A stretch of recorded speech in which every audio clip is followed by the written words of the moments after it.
izina ry'umwami wacu Yesu Kristo. I greet you in the name of our Lord Jesus. Imana ibaha umugisha kubwo kuza mu nzu yayo. May God bless you for coming in his house. Nshimiye Imana ku bw'iki gitondo iduhaye. I thank God for such a morning he has given us. Kandi nshimiye Imana ko mpari nawe ukaba uhari. And I thank him because I'm here and you are here too. Kubera ko ni ubuntu bw'Imana. Because it's the grace of God. Uyu munsi tugiye gukomereza aho twari turi ejo bundi ku cyumweru gishize. So today we're going to resume from the point of last aho Sunday, twize ko itorero ari umuryango. where we learned that church is a family. Dusanga n'umuryango w'Imana. And we have seen that it's the family of Kandi God. dusanga buri wese yarahindutse umwe muri abo bagize umuryango w'Imana. And every one of us has become one of the members of Siko that family of twavutse, God. That's not how we were born. Ariko kubwo kwizera Yesu Kristo But through faith in Jesus twinjira muri uwo Christ, muryango we have w'Imana. entered into the family of Yesu ashimwe God. cyane. Praise be to Jesus. Bimwe muri byinshi byavuzwe Some of the things that have been nuko said Imana yatugayaga is that God was reproaching us something. ikatubwira ngo nubwo muri abo mu muryango wanjye He was telling us, even though you're one of the members of my family, benshi muri mwe ntimugenda nk'abo mu muryango wanjye. many of you, you don't walk as if you belong to my Benshi muri family. mwe Many of you, ntabwo munashaka kwiturirwa uwo muryango. you don't even want to belong or to be called people who Mushaka belong to kuba that mu bandi family. nk'abandi. You want to be in the crowd just like Nyamara burya ntabwo muri anyone, abandi. but yet you're not anyone. Hari korali imwe yigeze iririmba indirimbo There is a choir that has sung a song, iravuga ngo abantu babona dusangira ibishyimbo and they say people see us sharing beans bakagira with ngo turi them, bamwe. and they think that we are the same people, bakagira ngo turi bamwe. and they think that we are the same people with Wabyumva them. yagira ngo ni ukunegura abandi. You know, they will think that they are talking ariko against buriya other ni ibintu people, bikomeye. but you know, it's a reality. Ntabwo It's turi true. abantu basanzwe. We are not usual people, Kubera ordinary ko nubwo people. twavutse nk'abandi Because even though we're born like ariko other kubwo people, kwizera Yesu but Kristo through faith in Jesus twinjiye Christ, mu wundi we muryango. entered into another family. Cyampa mukumva ibi bintu. I wish you could understand this. Kambibabwire gutya. Let me put it in these words. Hari ibintu byinshi muri mwe benshi muri mwe hano There are muzi kuri things jyewe. that many of you know about me Datumbyara atazi. that my father, my own father, doesn't know. Ahangaha nta n'umuntu n'umwe twavuga ngo dufite n'igisanira cya bugufi. You know, here there is no single person I can call a relative, even, you know, far in the Na family. bya bindi bavuga ngo uyu nguyu ngo nuwo kwa masenge wo kwa nyogokuru. Even those people you say this is from the auntie of the other grandma, you know, there is no such relation here Ariko hari with byinshi me. muzi. But there are many things, you know. Hari byinshi There are mumfashe. so many things you help me with. Hari ibyo ninyuka kubabwira You know, there are things I can be bold enough to tell you byangora gusobanurira umuryango. that I'll have trouble explaining to my Kubera iki? family. Why is that? Kubera ko turi umuryango. Because we are the same family. Amaraso ya Yesu And the Kristo blood of Jesus Christ aruta kure amaraso y'igisanira. is far greater than this blood of relations. Ukiyumva mu muntu And you feel that you Kubera have a iki? relation with Muhuje someone. papa.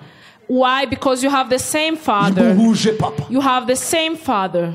Imana ishimwe cyane. Praise be to Jesus. Ijambo ry'Imana rero twize ubushize. So the word of God we have learned last Sunday, Byaratubwiye ngo nubwo muri abo mu muryango wanjye it told us, even though you belong to my hari family, bamwe batanashaka no kwitirirwa uwo muryango. there are some of you who don't want to be called with that family. Murabizi nk'Abanyarwanda You know, as Rwandans, hari abo twaganiraga mu minsi yashize recently I was talking to someone ku bibazo nyine dufite bituruka kuri jenoside yakorewe abatutsi. about those issues we're struggling with as a result of the genocide of Tutsis. Ni n'umuntu wanditse igitabo kuri iyo jenoside wagipresentaga. And it's someone who has written a book on that genocide, and that Aravuga person ngo was presenting yaganiriye that book. n'abana bafite base bafunze So that person said that he has had conversations with children whose fathers are in jail, asanga benshi iyo bababajije ngo papa ari he and he realized that when many of those children are asked where their fathers are, ntago bavuga ngo arafunze, they will not say he's in jail. baravuga ngo ari Darifuru They will say he's in Darfur cyangwa yagiye muri Centrafrique. or he went to Central Africa Republic. Ntahari, He's not there. ariko ikibi batera ni iki? But what is the reason that caused them to Nuko say that? uwo muryango It's because that family, ibyo uwuhagarariye yakoze what the representative or the head of that family has done is so shameful ku buryo ntawe ushaka kwiyidantifiya n'uwo to the muryango. point that no one wants to identify themselves Hari with inkuru that ngufitiye. family. I have a news. Imana ntiyakoze Information. jenoside ngo uyihakane. God has not done genocide, so you shouldn't be Imana refuse to nta be cyaha yari identified. yakora. He has never sinned, kandi nta n'icyo iteganya gukora and he's not going to sin cyatuma uyu munsi wanga kwiyidantifiya n'umuryango wayo. that can cause you today to refuse to be identified with his family. Tugiye gukomereza kuri ayo So we magambo. are going to continue from those Ijambo Imana words. yampaye kuganira namwe So the word God has given me to share ni with you ijambo rivuga ngo is a word that says gukura kwawe your growth ni inshingano zawe. is your responsibility, or you have to be intentional about your growth. Gukura kwawe Your growth ni inshingano zawe. is your responsibility. Kuko kimwe mu bituma tudasa n'umuryango twinjiyemo, Because one of the reasons why we don't identify with the family we got in duheruka gutera intambwe umunsi tuwinjiramo. is because the last time we made the step is when we entered into that burya family. ushize impumu Say someone ngo who had yibagirwe been icyamwirukansa. running and then they are traced, they forgot the reason why they were Benshi muri running. twe twateye agatambwe ka mbere Many of us have made the first step duhita tuvuga ngo ahu, and said, now we can tugira ngo rest. tugeze iyo tujya. And we thought that we had finished the journey. Twibera ahangaha. And then we stayed here, ariko ntidushaka gutambuka ngo tugere imbere. but we don't want to continue making Iyo those steps. dutinze aha So hantu when we spend time here longer than we're ntabwo supposed tumenya to, ibibera muri uyu we muryango. don't know what's happening in this family. Ni nko kuba adobute It's like being adopted in a family. ukakirwa mu muryango utarakubyaye, You're adopted in a family in which you are not born. bakwinjiza mu gipangu gusa. And then once you enter into the into the Ukavuga uti, gate, "Ahu, and you said, here I bya am. bimoteri najyaga njya gushakiramo ibiryo You know, all those rubbish Ndabikize. places I used to go get food, now it's basi over. bazajya bangahurira kuri iki gipangu nicaye At mwana least they imbere." will be feeding me while seated at the gate. Ibindi ukabyibagirwa, And you forget about everything. ukibagirwa ko bagukingurira ngo uze mwunze imbere, You forget that they have to open a door for you ukibagirwa to ko iyo get ugeze into the mwunze imbere house. bakubwira ngo urasa nabi. And you Dore don't know ngiriya that douche. when you get in the house, they say, oh, you're not clean. Go in the shower and Dore take ngiyi a shower. isabune. This is the soap. Amazi amanuka And gutya. this is how water comes Nguko ukuntu down. abantu biyuhagira. And this is how you shower. Nguko ukuntu abantu bakoresha isuwime. And that's how you use Cya a gitambaro towel. cyo You know, kwihanagura. that towel we use. This is how it's Benshi used twari because za you never mayibobo. knew. Because many of us were Nta street nubwo twari kids. tuzi n'iki isuwime We bivuga. didn't even know what a towel Kuko meant Ibyo tuzi ni ugukora or ibyaha. its use. All we knew was Ibyo sinning. tuzi ni ugukora All ibyaha. we knew was sinning. Ariko niba warinjiye muri But Kristo if you Yesu, have got into Christ Jesus, wihagarara ahangaha. don't stop there. kandi n'ubu uhagaze aha And if you're here, wihita uvuga ngo ubu ngubu abanyakiriye nyine ngo nibo bafite inshingano zo kunkorera byose. don't start saying that people who have welcomed me, they have the responsibility of doing Oya. everything for me. No. Ntabwo bazaguterura ku ngufu ngo They are bakujyane not mu going nzu. to carry by force and get you into the Ntabwo house. bazaguterura ku ngufu ngo bakujyane muri dushe. They are not going to carry by force into the shower. Ntabwo bazakujyana muri dushe ngo bakuhagire ku ngufu. And they are not going to cleanse you by force. Bashobora kugukarabya umunsi wa mbere. They can cleanse you the first day, wash Bakagukarabya you, umunsi wa kabiri. and then wash you the second Bakakubwira time. ngo wabonye uko bikorwa. And they tell you, have you seen how this Ahasigaye thing ujye works? wibwiriza ujye muri And dushe. then now you need to go in the shower by Kandi nujya uva yourself. muri dushe, And when you get out dore of the uko twambara abantu bo shower, muri this uyu is muryango. how people who belong in this family clothes. Watangira kuvuga za ndagaswi, And then when you start talking those bakakubwira ngo words, ibyo ntibivugwa muri they uyu tell muryango. you that, you don't swear Ariko in uzi this ko badashobora family. gufata ururimi rwawe ngo bakuremo ndagaswi. But they can't take that word out of your Bakubwira ko itavamo, mouth. They just tell you that ni you wowe don't say ugomba those words, kuyivaniramo. and then you need to remove Ni that word icyemezo out of your cyawe. vocabulary. That's your decision. Nta wundi muntu There uzabigukora. is no one else who is going to do that for you. ntabwo bazakubwira ngo abasohotse muri iki gipangu bagenda gutya. They will not tell you people who are coming out of this gate, this Uzajya is how ugenda they ureba uko walk. bagenda nawe You'll uvuga be uti looking ariko at uko how bagenda they gutya. walk and say, this is how they walk, Kubera and iki? imitate them. Why? Ntabwo waheze mu gipangu muri imbere mu gipangu ngo wumve byarangiye. Because you didn't stop inside the gate. Ahubwo wateye intambwe winjira mu You nzu. made a step going into the Bakwereka uko house, bicara muri salo. and they showed you how you sit in the living room. Abana za mayibobo ziba zimenyereye kwicara uko ziboneye. You know, the street kids, they sit Akicara anyhowly. akaguruka akagiriya They will akandi just akagiriya. put one leg Kamubwira there, bati, another "Hano one there, rero and they will tell twicara him, gutya." you know, this is not how you walk Ariko here. ntabwo bazabigukorera ku ngufu. But they won't do it for you, Ni not inshingano by zabo. force. That's your responsibility. Uretse mwumve iki ijambo ry'Imana. Listen to what the Bible says. Reka twinjire mu ijambo Let ry'Imana. us go to the Word of God. Abaheburayo igice cya 5 umurongo wa 11 kugera 14. So Hebrews chapter 5, verse 11 to 14. Ndajya nsoma mu kinyarwanda umurongo umwe nawe awusubiremo mu cyongereza. He will be reading in Kinyarwanda and I will be reading in English. Ngo tumufiteho byinshi byo kuvugwa kandi biruhije gusobanurwa kuko mwabaye ibihuri.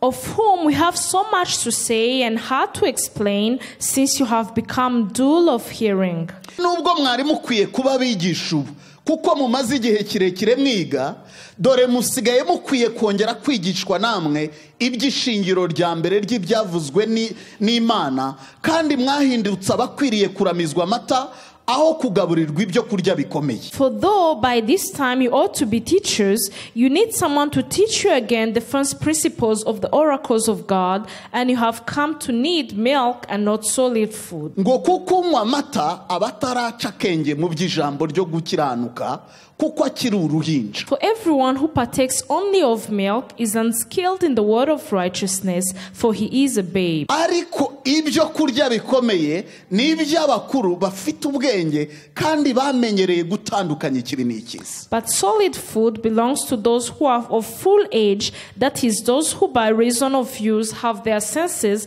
exercised to discern both good and evil. Uyu mwanditsi w'Abaheburayo yandikiye abakirisito. The writer of the book of Hebrews, he wrote a letter to Christians. Yandikira abakirisito bendaga kuva mu byizerwa. And those who were Christians who wanted to go out of what they believed in. Bari bafite akaga kabugarije. They were into many tribulations. Hanyuma bahitamo kuvuga ati ariko wakwisubira muri bya bindi byacu bya And kera. then they decided to say, why won't we go back to our old ways? And then he wrote this letter to them agamije kubabwira ngo mukomere mu byo mwizeye. because he wanted to tell them to be firm into what they believed in. Yesu aruta Mose. Why? Because Jesus is greater than Moses. Why? Yesu aruta abamarayika. Because Jesus is greater than the angels. Ageze mu gice cya 5 And now when he got to chapter arababwira ati 5, murabizi Yesu aruta n'abatambyi bakuru. he told them that Jesus is even greater Ati than high niwe priest. mutambyi mukuru uruta abandi bose. He's the high priest who is above all kubera ko priests. yatambye igitambo kimwe gusa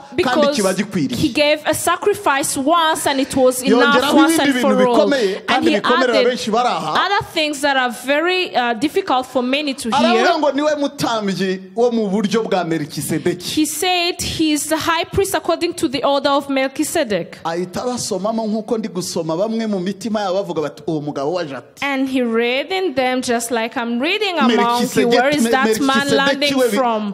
What's about Melchizedek? What is he? Who is he? Arareba aravuga ati reka mbe nikije. And he said, let me just stop there a bit. Aravuga ati kubijyanye na Yesu Say, now about Jesus, dufite byinshi byo kumuvuga. we have many to talk about him. Many Dufite things. byinshi byo We have kumuvuga. so many things to talk about him. Ariko dufite ikibazo. But we have one issue. Ntabwo mucyumva.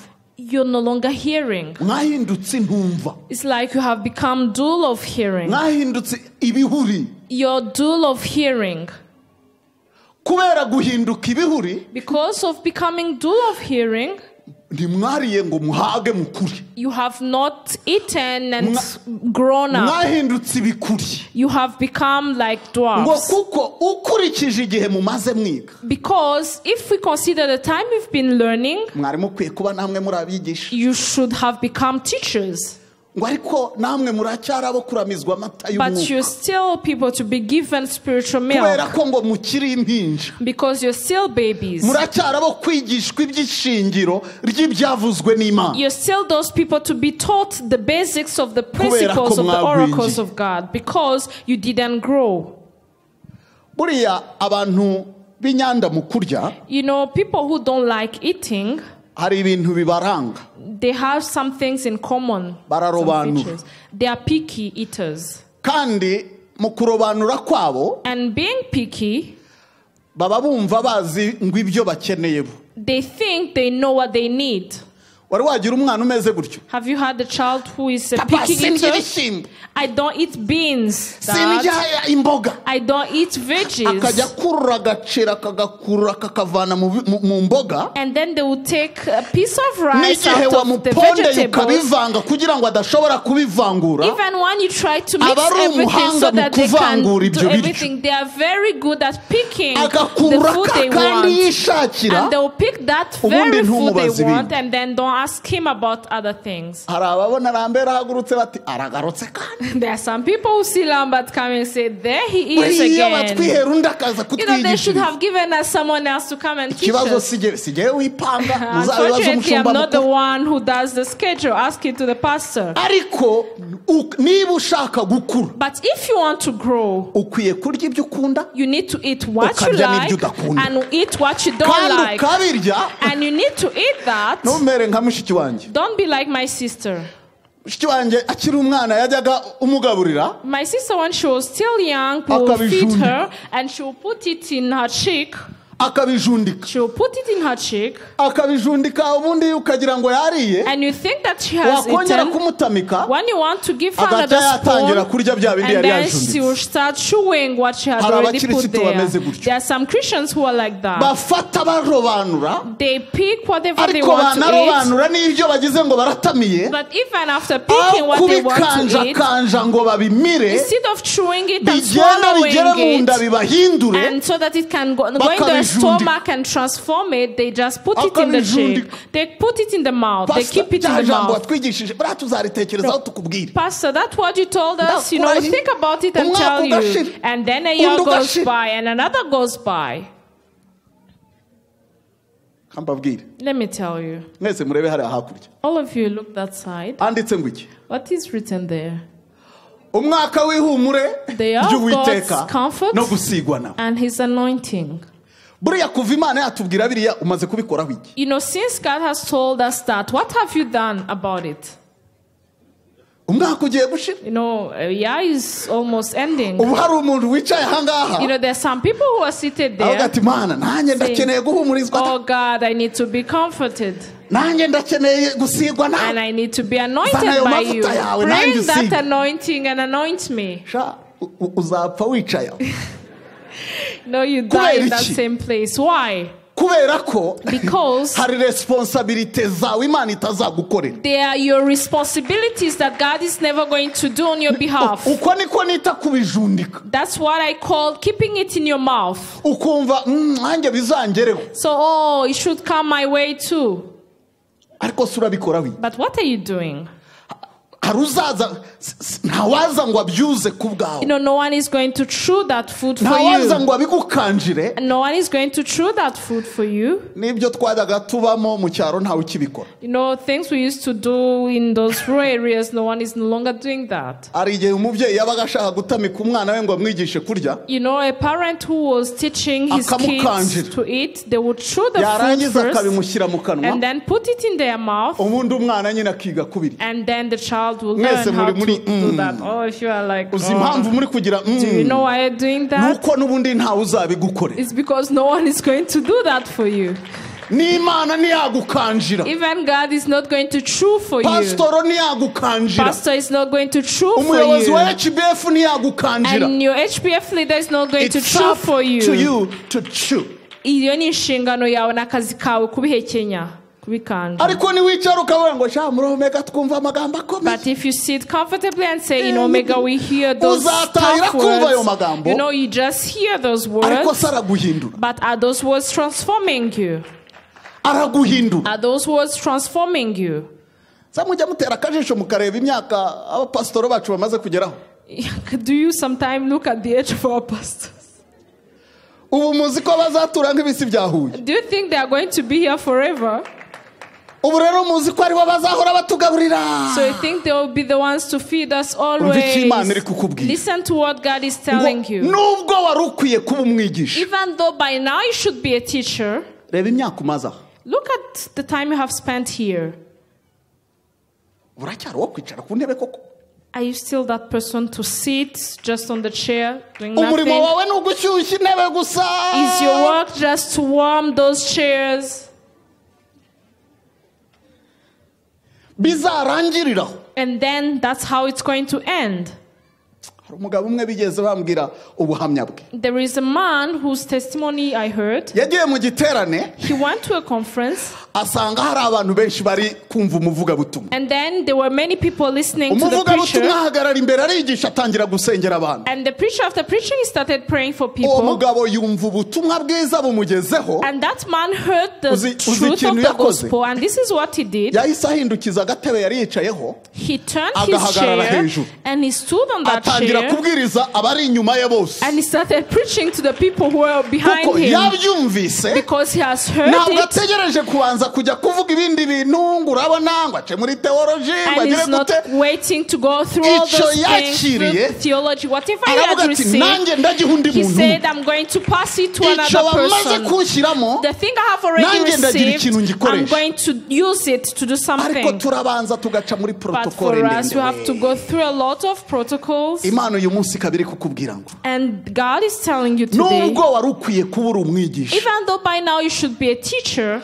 ngo kubera igihe umaze wiga because of the time you have spent ngo nawe learning, uracyari uwo gushyirwa ku ibere. now you're still someone to be fed with milk. ngahibaze umugabo uri we sinshaka kugira umugabo mvuga n'umwe. I don't want to talk about any man. turamutse tuje kugusura If we come to visit you, ugiye kumusura you go to visit him, baragabuye and they put the table, they dress the table. madamu aratetse neza ateguye ameza. She has prepared the table so well. ati nimuze karibu ku I meza. say, please come here on the table. tukaza tukegera ameza We all come to the table. ubundi ukajya kubona ukabona kasimbivuge mu buryo bugize ukabona papa we bamuteguriye bibero. And you see, having buttermilk. nari ngiye kubabwira ngo ukabona we aramufasha aramukikiye atangiye kumwonsa ariko reka tuvuge bibero. Let's say a bottle of milk.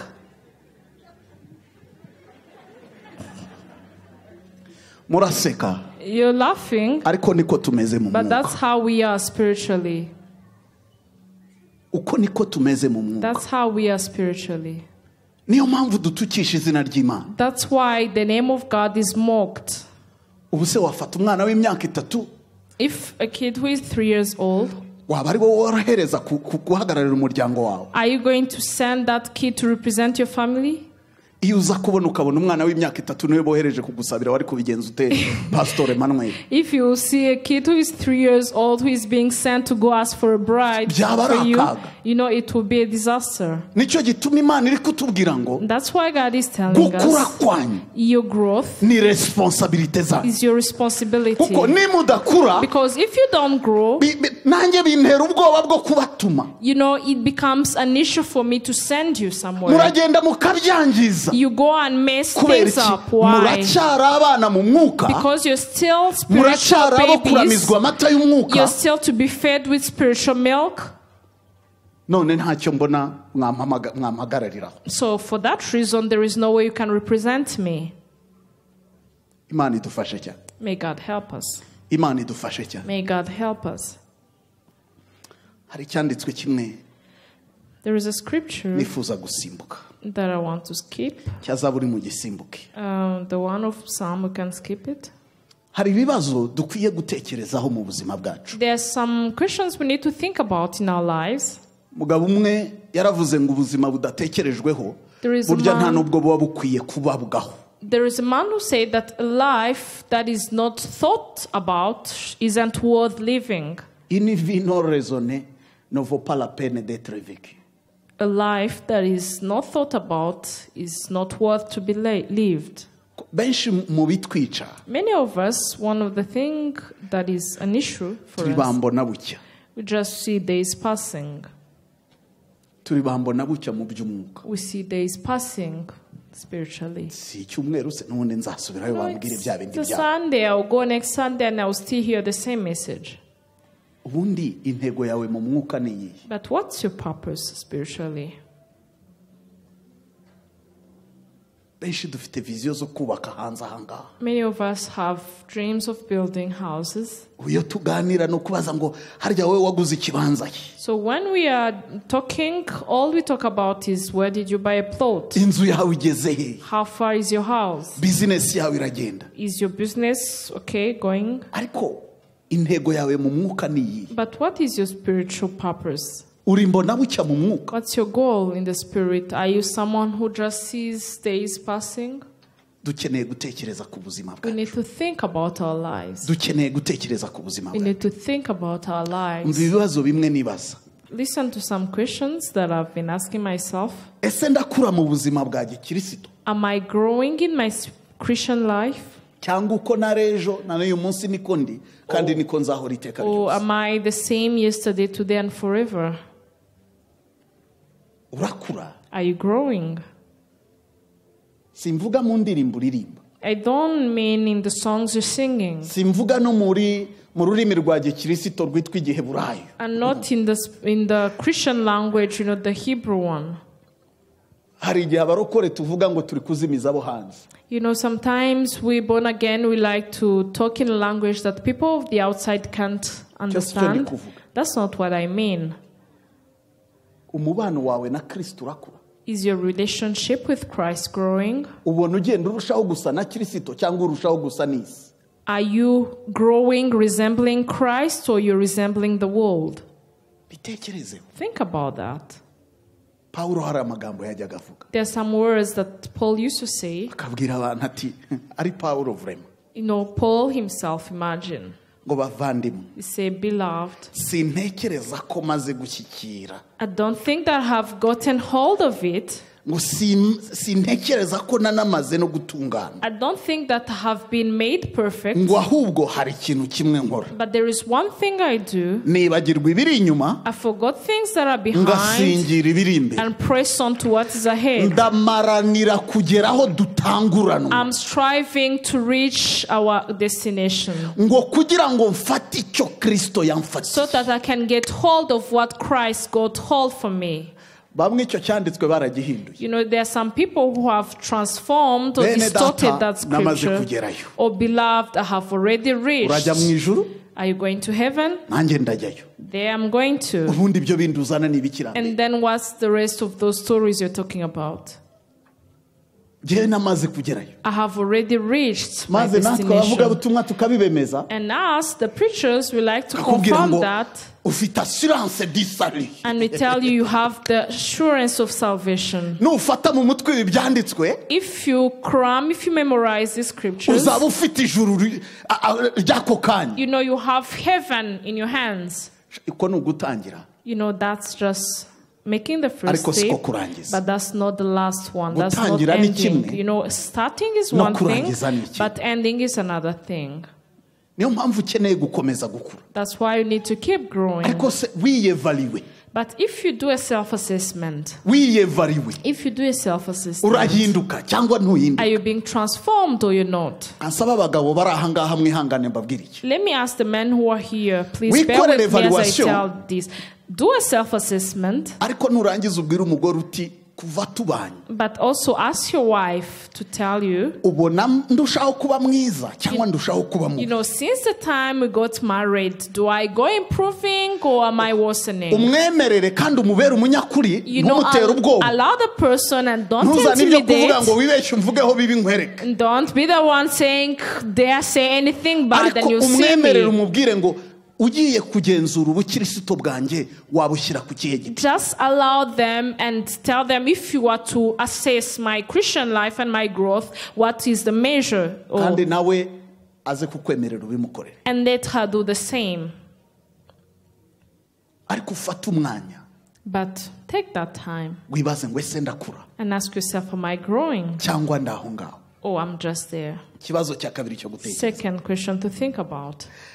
Ese nkoresha nte amahirwe Imana yampaye? How am I using the opportunities God has given me? Buriya Imana yaduhaye amahirwe menshi. God has given us a lot of opportunities. Amwe ari mu Some of itorero, them, they're in the church. andi ari mu buzima bwawe bwite. Others, you find them in your life. Mbanze nkubwire amwe ari mu itorero. Let me tell you some opportunities that are in church. mpere kuri cya kindi benshi batinya. Let me start with that thing that many people don't like to hear. HBF. Amahirwe Imana yaguhaye yo kuba muri HBF uyakoresha. But how are you using the opportunity God has given you to be in HBF? Ubu mwagize ngo nukugira ngo tujye tubona uko dutanga raporo. Do you think it's just for us to give a report? Imana ikaguha amahirwe ngo dore hari ahantu wajya ukabana n'abandi ukahigira ijambo ugakura. God gives you an opportunity saying, this is a place you can go be with others, learn the word and grow. And you just keep it in your mouth. Say, I'll be going there. You know, HBF is going nowhere. I will go there someday. If you're a member of Omega and you're not going to HBF, I'm not even sure you're a member. You know, you should stop deceiving the pastors. But you know, you're wasting that opportunity. That's an opportunity God has given us. And then we just keep it in the mouth. Another opportunity. You know, service. It's also another opportunity. Thank you for coming. God bless you for coming. But what is the heart you bring to the service? Are you coming here to have the least tick, you know? But are you coming to see God's face? The teachings we learn here on Sunday, we also put it on YouTube and SoundCloud. And you find it on Facebook. You know, people of the 21st century. If someone will resurrect Paul for him to come and see the opportunities that we have, oh, how he will laugh at us. May God help us. Let me talk about another thing we don't like. The Bible reader, the Bible guide. The daily guide. The daily guide. The daily guide. We have asked a question, who are those people who are still reading the daily guide? But the report we are seeing, you know, it's pitiful. There are some people who don't even remember where it is, who bought it in the month of January, and then they just pull it when they hear that we're going to talk about that in HBF. Do you know that reading that daily guide, you know, it doesn't change anything in the pastor's life. It changes you.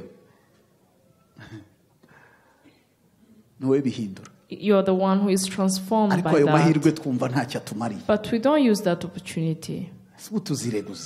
So what is the excuse we are going to have? Another thing. You know, the teachings of Siloam, the teachings of the membership class, and so many other teachings. Those are opportunities that God has given in the church. How are you using it? How are you using those opportunities? Now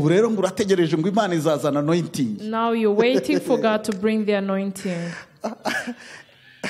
And yet you refuse to position yourself where the anointing is going to come down in HBF. And you refuse to position yourself where that anointing is going to come through reading the daily guide. Do you think that God is going to cross and what he has given pastors, and you'll find you being like a prodigal son in this home, and then God will come and anoint you? You know, even parents, they don't anoint or they don't use the oil for prodigal children. God has given opportunities.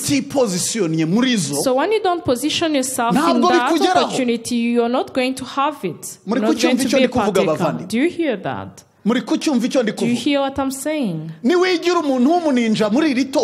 you want to be like a ninja in this church,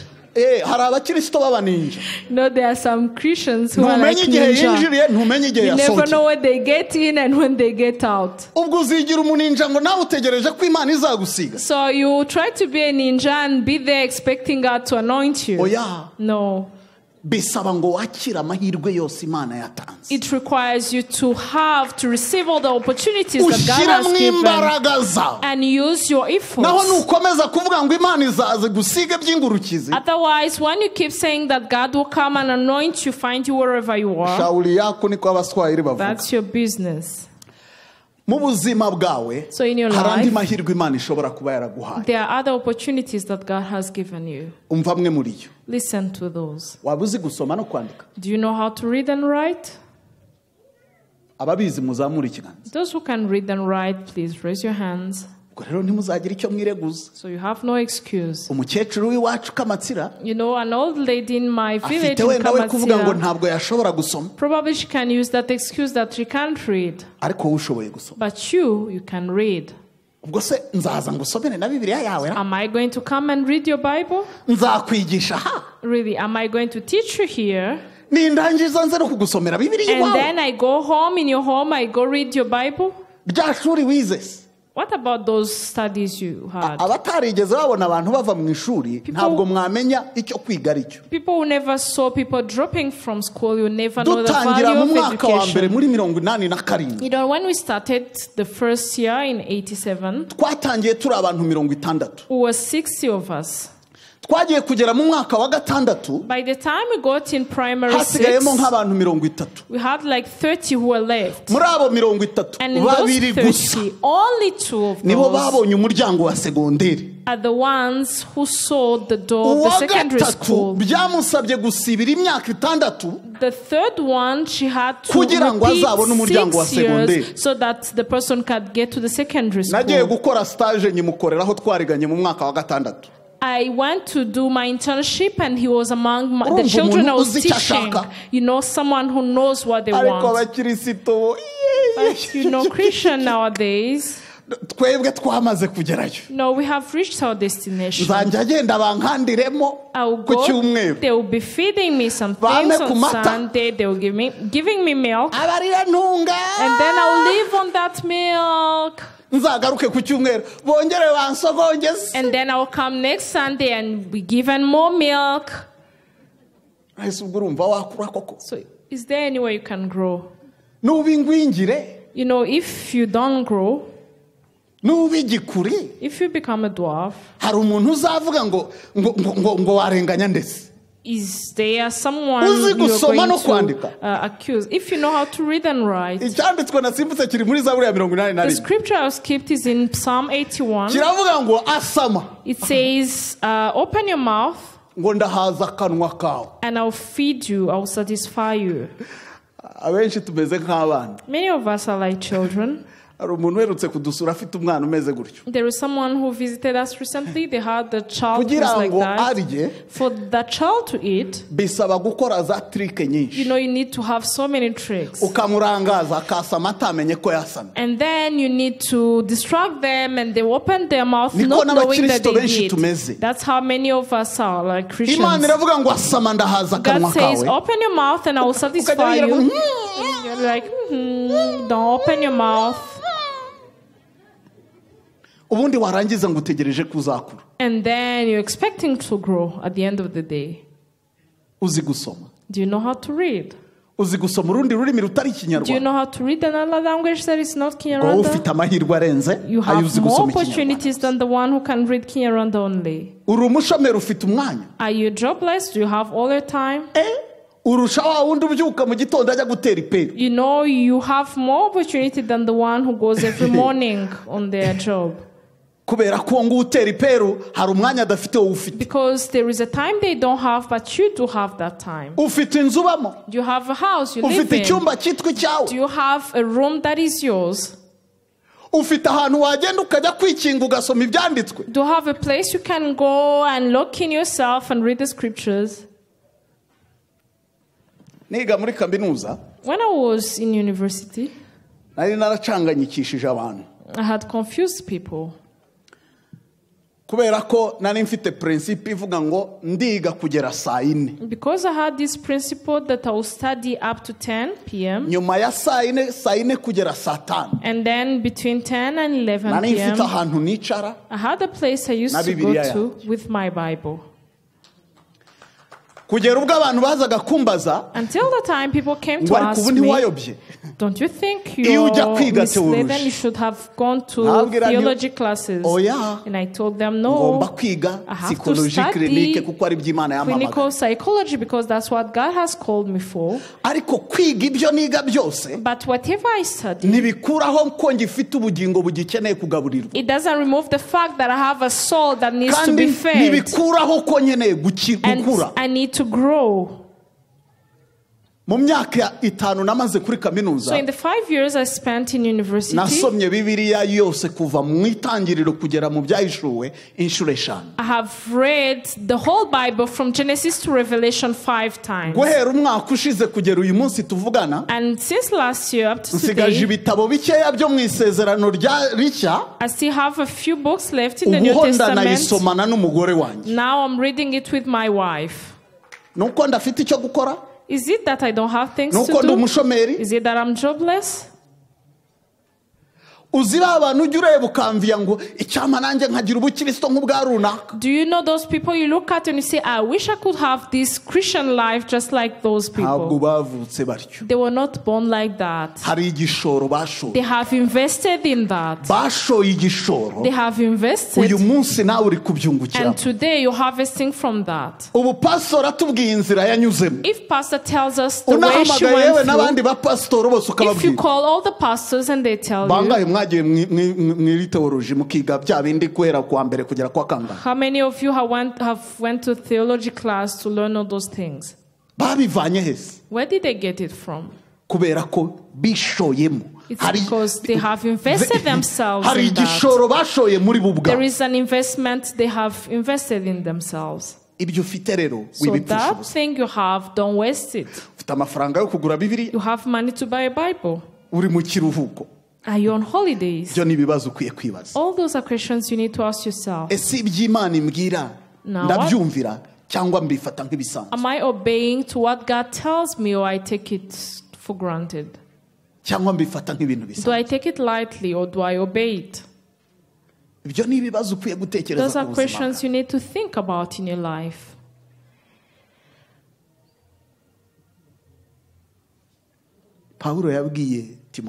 Paul said to Timothy,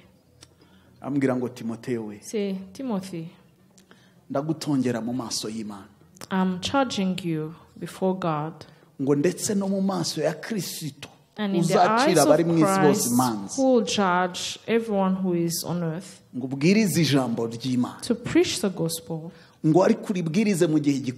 but preach it in season and out of season, because time is coming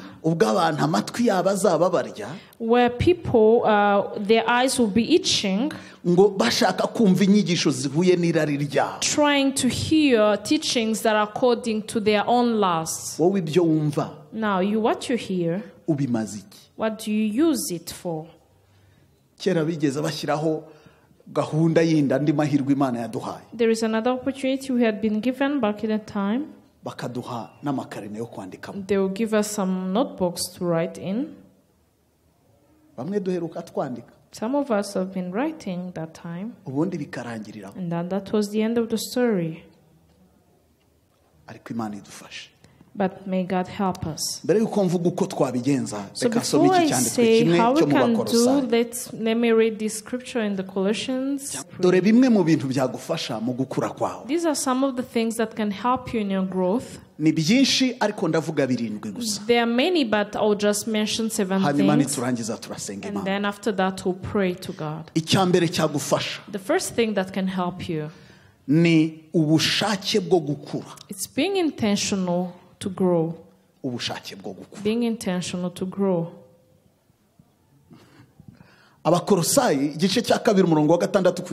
Colossians chapter 2 verse 6 to 7. He say, if you have received Christ Jesus, therefore walk in him. Not only that, Verse 7, root, kandi mwubatse muri we, and built up in him, mukomejwe no kwizera, and established in the nk'uko faith, mwigishijwe, as you have been told, mufite ishimwe ryinshi and riseseka. abounding in it with thanksgiving. Niba udashaka gukura, If you don't want to grow, ibi navuze ubijugunye muri puberi. the things I have said, just put it in the dustbin. Ibindi ngiye kuvuga ni uguta umwanya. And what I'm going to say, just ignore it. Nudashyiramo imbaraga ngo uvuge ngo ngiye nshaka gukura, But if you're not intentional about growing, ugire icyerekezo cy'ubuzima bwawe mu mwuka, and have a purpose of your life in the spirit, uzahora uri wa wundi, you'll remain the same abantu person, bahore bakuzi kwa kundi, and people will know you in the same ariko way, ntibabone itandukaniro. but they will not see the difference. Pawulo nanone abwira Timoteyo And Paul said to mu Timothy, gice cya 4 Timoteyo wa mbere, icyo in cyanditswe chapter 4, sinagitanze. I didn't give that scripture. Timoteyo wa mbere igice cya 4 uhereye ku murongo wa 12 First kumanuka, Timothy chapter 4 from verse aramubwira 12. ngo Timoteyo we, He said, Timothy, ntihakagire uhinyura ubusore bwawe, let no one despise your youth, ahubwo muri byose but in everything ube icyitegererezo, be an example. ube icyitegerezo Be an cy'abizera. example to the believers. Amubwira ibintu byinshi And he bitandukanye, said so many things, aravuga different ngo things. kugera aho nzazira Say, till I come, ujye ugira umwete wo gusoma ibyanditswe, give attention to reading ngo ndetse n'uwo guhugura. and to the scripture and to Umva ijambo exhortation. narengambiriye, And this is what I ngo have. ibyo aba ari ibyo uhugiramo, And be busy at that, ngo kandi aba ari ibyo uhugukiramo, and be knowledgeable in that, ngo kugira ngo kujya mbere kwawe so that your kugaragarire bose. progress might be seen to everyone. Ntabwo munyumvise. Ibyo aba ari ibyo uhugiramo, Meditate on that. ngo aba ari ibyo uhugiramo, aba ari nabyo uhugukiramo, Give yourself entirely to that, ngo kugira ngo kujya mbere kwawe kugaragarire so that your bose. progress might be evident to all. Cyakubwira umubare w'abantu bari inyuma yawe, I wish you could know the people who are behind you, their number, wabujije kwinjira, whom you have blocked their entrance. wabujije gukizwa. You have caused them not to be Bahora saved. bavuga ngo niho abantu bakizwa nka Papa Buruga. You're a stumbling block, and you say, if people get saved, if they are like Papa Buruga, Niba ari uko abarokore mukizwa, if that's how you born again are, nanjye buriya ndakijijwe. then me too, I'm like you. I'm saved. Hari benshi bari inyuma There bagutera, are people who are behind you, ariko who are looking at ukeneye you, gushaka but you need to be intentional about your icya growth. kabiri ni ijambo The ry'Imana. second thing is the word of God. Timoteyo wa kabiri 2 Timothy igice cya 3 umurongo wa 16 chapter kugera 3 17. verse 16 to Ayo ni 17. amagambo nkunda cyane. Those are the words I love. Aravuga ngo ibyanditswe byera They say all scripture byahumetswe n'Imana, is given by inspiration of ngo God kandi bigira umumaro, and is profitable ngo wo kwigisha umuntu, for doctrine, ngo ndetse bikamuhanira gukiranuka, for reproof, ngo ndetse byarangiza bikamucyamura, and for bikamudisipurina, correction, ngo byarangiza bikamwekipa. and for instruction or Ariko equipping in umurongo wa 17 righteousness. niwo nkunda But kurusha this indi is byose, a verse I love more than ngo everything. Verse kugira ngo 17 umuntu w'Imana says, so that the man of God abe ashyitse, may be complete, afite ibimukwiriye byose, thoroughly equipped ngo abone uko akora imirimo myiza for every yose. good work. Wakora imirimo myiza gute se ijambo How can you ry'Imana do wagira good ngo mufite icyo works mupfa? if it's like you have something against the word of God?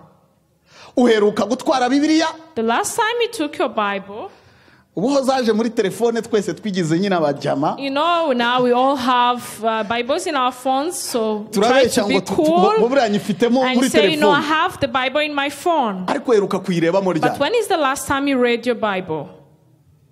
Wicaye muri bisi, You're seated in a bus, uri ku gihe, you're reading Uva ku igihe.com, and after igihe.com, urajya kuri Kigali Today, you go to Kigali Today, nuva kuri Kigali and Today after Kigali ujye Today, n'ahandi, you go to other ariko websites. kuzibuka ngo habaho But app, ever reminding Application that, ya remembering Bibiliya. that there is a Bible app, ubyibuka ugeze hano ngo uzi you ko nta Bibiliya remember nazanye, when you ariko have ndayifite muri it telefone. in church, say, oh, I forgot my Uzi Bible, uburyo but it's good, I have it badawunirodinga in the igihe. phone. You know how to download the Yihe app, ariko ntuzi uburyo badawunirodinga Bibiliya. but you don't know how to download the Bible. Uzi uburyo bacekinga amakuru agezweho, You know how to check for the ariko ntuzi latest uburyo news, badawunirodinga but you Bibiliya. don't know how to download Ijambo the ry'Imana Bible. rikavuga ngo The Bible says, ngo niba ushaka kugira ibishyitse byose ngo ukore imirimo if myiza you want to yose, be complete and equipped for Genda all ujye good mu ijambo. works, go in the Bible ucurame mu ijambo, and go in the usengere mu Bible, ijambo, pray in the Bible uryumve, and hear the Bible urisome, and read the Bible uritekerezeho, and think about the Bible, urigenderemo. meditate about it and walk in the Word.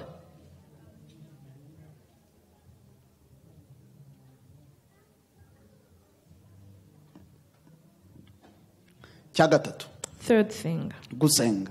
prayer. Nsimbutse iriya Zaburi ya 19 twasomye uyu I munsi, just abasomye skipped umusomyi, the verse we read abasomye in umusomyi, the Daily abasoma mu God. gitondo nkanjye ni bande? Those who read like me, Ndabona Papa Buruga, I see Papa Buruga, abandi musoma ni mugoroba. and others you read in the evening. Ntekereza ko abasigaye Hopefully, mwese musoma ni let me mugoroba. assume that the rest of you read in the evening. Kambabonje rero, Let me just give you uyu munsi an twasomye Zaburi ya overview. 19. This is a psalm we have read. Iravuga ngo ijambo 19 ry'Imana say the word of God ngo riryoshye kurusha ubuki is sweeter bw'ubuhora, than honey. ngo riryoshye kurusha ubuki Is bw'ubuhora, sweeter than honey, ngo yewe ngo wild honey. n'abaswa And even ignorant ribaha or kumenya. simple, it gives them knowledge. ngo ribaha kumenya, It gives them knowledge. rikabaha ubwenge. And it gives them wisdom. Iryo ni ijambo ry'Imana. That is the word of God. Gusenga ni icya gatatu. Prayer is the third thing. Abatesalonike ba mbere 5:17 1 Thessalonians chapter haravuga 5 ngo verse 17. musenge ubudasiba, Say pray without ceasing. musenge ubudasiba. Pray without ceasing. Ntetse mu rugo mbe nsenga, When I'm cooking at home, let me be praying. ngenda mu nzira mbe nsenga, While walking, let me be menye praying. ngo Imana iri kumwe nanjye, And know that God is with me. ariko bidakuyeho no gusengana n'abandi. But you also have to pray with Gusenga others. mu buryo bwose, Pray in all ways, in harimo all ndetse no manners. kwiyiriza ubusa. And even fasting is included. Ibyo byo ngo nibyo mu isezerano rya You know, kera. that is the Old Testament. That's how we like to say. Abakristo bo muri iyi generasiyo twebwe ntitwiriza, You know, the Christians of this generation, we don't fast. niyo twiyirije And even when we fast, twiyiriza hagati y'amafunguro. we fast between meals. Matayo igice cya 6 umurongo wa 9 kugera 13. Matthew chapter 6 verse 9 to Yesu 13. yigisha abigishwa be, Jesus was teaching his aravuga ngo disciples. nimusenga He mujye said, musenga when you gutya. pray, this is how you have to Data wa pray. twese uri mu Say, ijuru, our Father in heaven, izina ryawe ryubahwe, hallowed be your name. ngo ubwami bwawe buze, Your kingdom come. ibyo ushaka Your bibeho will mu be isi done on nk'uko bibaho mu earth ijuru. as it is in heaven. Ariko ikikwereka ko ari isengesho rya buri munsi urakizi, But this is what shows you that it has to be a daily prayer. buriya Imana nyine ijya idufasha. You know, God has to help us. Uzi ko Yesu atigeze atubwira ngo dusengere kugira za savings account. Jesus never taught us to pray for savings account, to We have yaravuze savings ngo account. ifunguro ridutunga Say, our daily Ryari bread uyu munsi, today, give us this ariko day our uzarebe daily bread. ibiduhangayikisha, But look at what makes us worried and anxious. si iry'uyu munsi, It's not for today. ni irya nyuma y'uko dupfuye. It's after we die. Yesu ikibazo yari yagikemuye. Jesus had sorted this thing. Mujye musenga ngo Pray, ifunguro ridutunga uyu munsi uriduhe, give us today our daily bread, ibindi mubimparire, and you leave the rest to me. n'ibindi bikurikira. And what follows? Cya kane The first thing no gusabana no guterana. is gathering and fellowship. Abaheburayo 10 Hebrews 24 chapter 10 verse 25 24. Hebrews chapter 10 24 to 25. haravuga ngo uko mubishoboye Say, as much as you can, ngo muterane umwete wo gukomereza kugendera mu rukundo. say, stir up one another to love and good works. Noneho ku murongo wa 25 On verse 25, hakavuga ngo ntimukirengagize guterana say, kwera, not forsaking the assembling ngo of nk'uko ourselves bamwe bamaze together, kubihindura umuco, as it is the mother of some, ngo ahubwo uko mubona wa munsi urushaho kwegera, but the more you see the day approaching, ngo abe ariko murushaho guterana. say, then do more in assembling yourself. tukibwira ko twebwe twihagije ubwacu. And we like to think that we are self-sufficient. Jewe ni hagati yanjye n'Imana. No, it's between me and God. Ni ibintu byanjye n'Imana. No, between me and God, never get into that. Mfite uko mbanye n'Imana. No, there is a way I live with my God. Iyo Mana yavuze ko nanjye ari papa. Do you know that your God is also my Father? How can you chase me in your life? Uzananyirukana no kuri papa? Are you going to chase me also from my Father? Mu Kinyarwanda ho baravuga ngo ibyaye ikibazo igira gute? Irakirigata. Someone who has a child with having trouble, still their child. Uri mukuru wanjye? If I have a relationship with you, you're still my brother. Uri petit frère? You're my younger brother. Turi umuryango. And we are a family. Nukomeza rero kwibwira ngo we nturi muri uyu muryango. If you keep thinking that you're not part of this family, ibizakubaho ntuzabimbaza. Never ask me about what's going to happen to Bibiliya you. iravuga ngo mwirinde. The Bible says that be careful. Kuko umurezi wanyu Satani, because your accuser the devil, ngo azerera nk'intare itontoma. He's roaming around just like a lion that is roaring and he wants to kill someone. Ibyo biri muri Petero wa mbere. That is in 1 Peter. Igice cya 5. Chapter 5. Uhereye ku murongo wa 7. From verse 7 ukagera ku murongo wa 9. to verse 9. Iyo rero Satani akubonye agasanga uri wenyine. So when the devil sees you and sees that you're alone, he say, now I'm going to make him feel it. Arya ngo naye ifundi igira ibivuzo. He really makes it hard for you because you got out of the assembly, because you became lonely, walking alone. When we talk about HBF, I'm one of the coordinators, so bear with me as I talk about HBF. Do you know what it means? It means Home Bible Fellowship. My wife is a foreigner, all of you know that.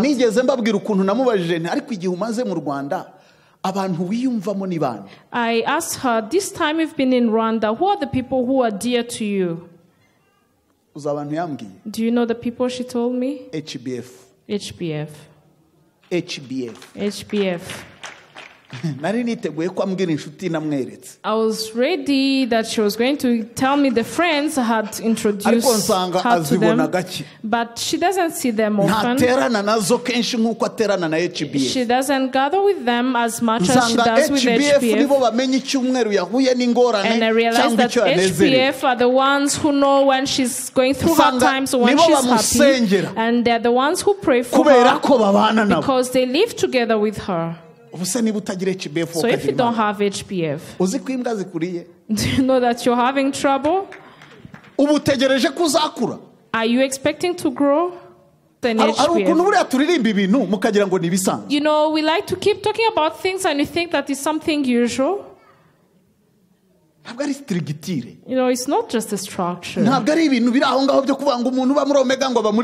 not saying someone who is a member of Omega is in this. It's an opportunity that God is giving you to grow. And then you look at it, you're like, you're so picky. No, go to HBF.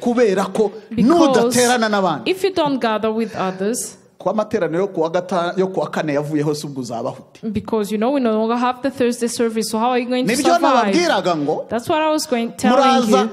You come, they give you spiritual milk on Sunday, and then you go home and you think that it's going to sustain you till next Sunday. But on Wednesday, they are going to give you meat that is on the bones. You don't know meat with bones. You know, you eat meat, but you know you don't throw that bone immediately. You can keep it, and the following day you use it for soup. And then you use it for the sauce, and then no issue with sugar. That's what happens in HBF. kuko hano na amata dushobora kugusukira muri aka kanya gato. Because today we can just give you the milk. Ariko kuwa gatatu but on Wednesday tuguhereza inyama iri kwigufa. We give you meat with bones. Rigifitemo n'umusokoro kuba bones that still have, you know, that ugashishura ukumva kuri. You take that meat and you have to chew it and you feel that you have eaten. And you ask questions to say, these things I don't understand them. Here, are you going to ask me? No one is going to dare do that. But in HBF, say, tell the leader, please stop there. You know, those things, I don't understand them at all. And then they will repeat. That's what, you know, you have to chew and you feel that you have eaten. But if you ignore, despise gathering, no, that's your business. You have trouble. You're still expecting to be anointed by God. You're still expecting to be anointed.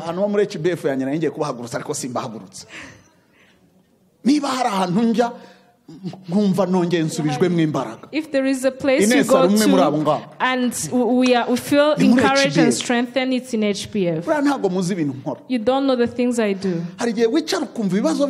Sometimes you sit and listen to the questions of people. And you get to a point you feel like in despair and you say, why doesn't Jesus come down? But when you go to HBF, when you talk, you discuss, and you say, pray for me, this is what I'm going through, you go back recharged. Gathering and fellowshipping. I hope Wednesday we'll have a higher attendance. And then the last thing is obedience to God and being led by the Holy Spirit. Romans chapter 8 verse 14 says those who are led by the Spirit, those are the children of God. If you don't obey the Holy Spirit, if you don't obey God and be led by Him, then your growth is going to be a problem. There is a man who is called Saul. That is the scripture in 1 Samuel chapter 15. He refused to obey God. And God had chosen him. And God told him, do you forget where I got you from? Have you forgotten where I got you from? Is it so difficult for you to obey me? Say, now, since you have decided not to obey me, I have put you aside, I have rejected you as king, because obedience is better than sacrifices. Obedience is better than sacrifices. Obeying God. You know, even in those small things. May God bless you. The sixth thing, testifying what Jesus has done for you. Testifying what Jesus has done for you. This is another thing that will help you to grow.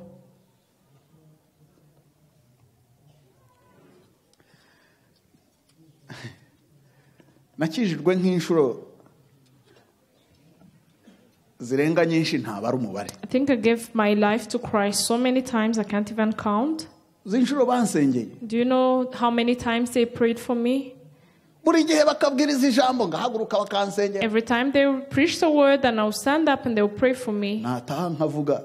And I would go home and say, is there anyone who knows what I have said to God? Let me go and drink another bottle of beer. Let me go back to my old ways. Do you know what enabled me to stand? Is the day I stood up and I say, I'm no longer keeping it in myself, I'm going to say it all. The day I confessed it. Even when the devil came and told me, you know, you can still go, and say, no, I have so many witnesses. There are so many witnesses who have known what I have testified. I can never go back on what I have said. Many of us, the reason why we keep sinning is because there is no one who is following us. People who drive, they can understand this. When you're in the road, wakubita inyuma muri retrovisor ukabona nta modoka yindi gukurikiye. And when you see behind that there is no other car following you, you know you just go in the middle of the lanes and you drive as you want. Why? Because there is no one who is following you. But when you look back and you see that there is someone following you, you go back to your lane. Why? There is someone who is behind you. If there is no one who is following you, if there is no one who is looking at you, if there is no one learning from you, if there is no one who has witnessed what Christ has done for you and who is expecting something from you, you walk as you please. And then you bring reproach to the family you belong to. But testifying what Jesus has done for you, it causes that person to whom you witness to, they are like a sign for you. Recently, we had a meal with people we studied with, and they reminded me how I used to pray for them, and how I used to take them to forest so that we talk about the issues in our school, because I was the leader of that class, and sometimes they need to they used to bring me back when I went astray, because I had witnessed Jesus to them. I think one day I told you how I did things wrong. I wanted to be like others, and a lady looked at me, said, Lambe, you know, there are some things that are not good on you. So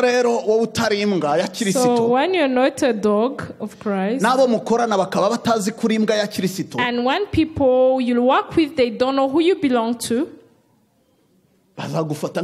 you know, they will take you ordinarily. But the day you testify to them, but if people don't know that you're a Christian, you walk as you want.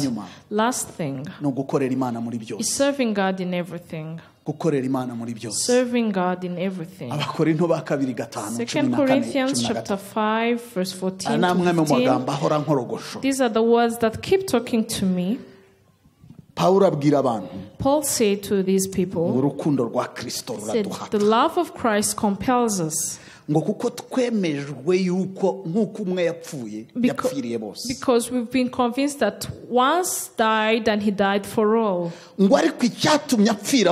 reason why he died for all is so that those who live should live no longer for themselves, but for him who died for them and rose again. Do you have a job? Do it for Christ. Do you have a wife? Take care of her for Christ.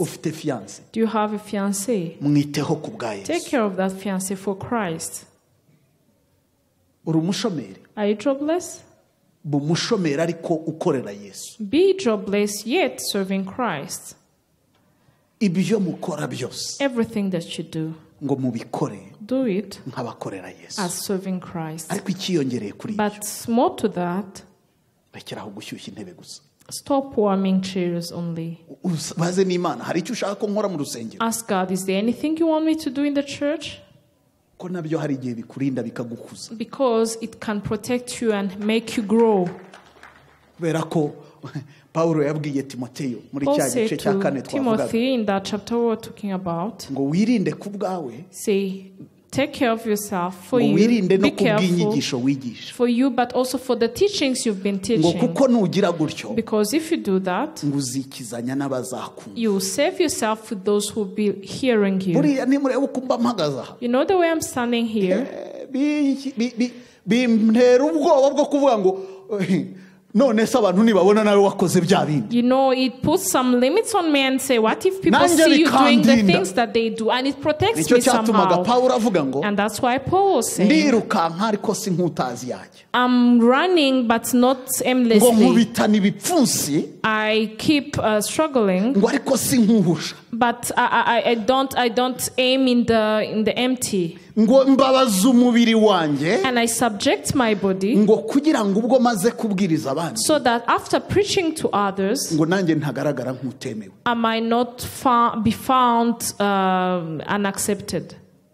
Korera Imana. Serve God. Korera Imana. Serve God. Nuyikorera. And if you serve Him, izaguha ibyo ukeneye. He's going to give you what you need. Uzarushaho kwimenya. And you know Him even more. Kubera ko ibyo uri gukora. Because what you're doing, uri kubikora ku bwawe. You're doing for Him. None bene data nsoza. Now, beloved, as I wind up, ibi bintu byose bikubwiye iki? These things, what do they mean for you? Musenge twitahire tujye kurya amafunguro ya saa sita. Should we pray and just go home, have lunch? Bikubwiye iki? What does it mean to you? Cyangwa urataha uvuga uti Lambert yongeye kudusetsa. Oh, you go home say Lambert yongeye gukora kuri ya made a good show and told us about all those Kinyarwanda saying. Proverbs. I don't tell you Proverbs just for the sake of doing so. I wish you could remember that and remember what I meant. All these things, what do they mean for you? How far are you in your journey of growth? Do you go on resembling Christ? Or you have stopped somewhere? Have you accepted to be fed? Have you known that this is your responsibility? Do you know that it's your responsibility to grow? I'd like us to take some time to pray.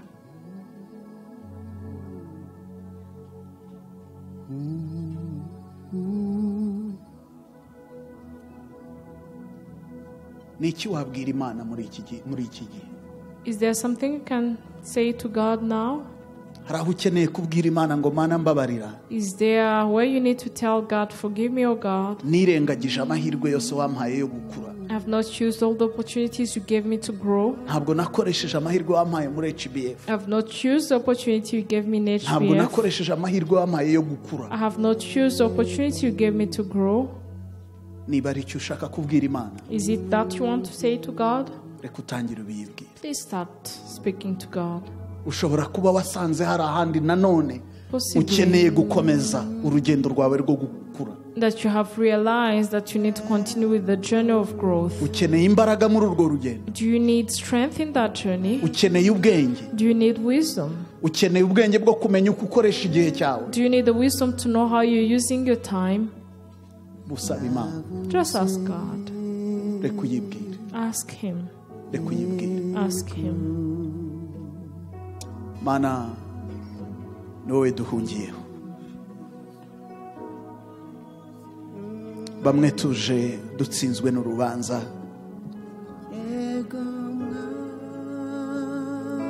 Ngo kuba tutarakoze ibyo waduhamagariye gukora. Mwami twirengagije ko dukeneye gukura. Twatukishije izina ryawe. Turacyari impinja mu buryo bw'umwuka. Ntabwo twitaye ku magambo yawe ngo tuyafate tuyuze. Ariko mwami uyu munsi dufashe icyemezo cyo kugusaba imbabazi no kwihana ariko no guhinduka. Mana turakwinginze. Nguze utubabarire mwami. Tubabarira aho tutakoresheje amahirwe dufite mu itorero. Tubabarira aho tutakoresheje amahirwe dufite mu buzima bwacu. Tubabarira aho twagize ibindi duha agaciro kurusha kwinvestisa mu gukura ngo turusheho gusana. Kandi mwami Imana uduha imbaraga zo gukura.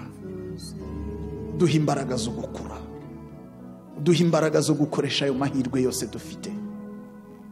Please pray for him. Abasigaye natwe komeze wisabira imbaraga z'Imana mu buzima bwawe. The rest of us, let us continue to ask for the strength of God in our lives. Ask God to fill us with His power. Usaba imbaraga z'Imana zigukuze. Ask the power of God to help help you usaba grow. imbaraga z'Imana zigukuze. Ask the power of God to help you grow. Mwami ngwino dukuze. Lord, help us grow. Come and help us grow. Ngwino duhe gukura Mwami. Come and give us to grow. Ngwino duhe gukura mu ijambo ryawe. Come and give us to grow in your word. Ngwino duhe gukura mu gusabana n'abagenzi bacu. Come and give us to grow in fellowship. Ngwino ureme muri twebwe iyo intention yo gukura. Come and create in us that intention to grow. Kuko dukeneye gukura Mwami. Because we need to grow. Turashaka gusa nawe. We need to look like you, to resemble you. We need to be like you. Turashaka gusa nawe Mwami. We need to resemble you.